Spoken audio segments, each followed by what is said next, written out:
Ժողովուրդը ուզում էր փախչել Եգիպտոս, բայց Երեմիան ասաց, որ նրանք կբախվեն հետևանքների։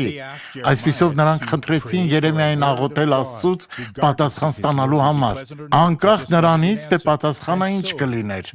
Երեմիա 42:7 Եվ 10 օրից հետո եղավ Տիրոջ խոսքը Երեմիային. Եղբայրներ, հովիվը լսում է Աստծո խոսքը, գնացեք եկեղեցի, մի բաց թողեք ոչ մի ծառայություն, մի թողեք, որ չար մտքերը տիրեն ձեզ, որովհետև սատանան ուզում է, որ դուք չհամաձայնվեք ձեր հովվի կամ եկեղեցու հետ, մի ընկեք այդ թակարդի մեջ, եղեք հաստատուն եւ խոնար ձեր հավատքի մեջ եւ փնտրեք Աստծուն, որովհետև խոսքը կգտնի իր ճանապարհը դեպի ձեզ։ Աղոթենք, Հայր,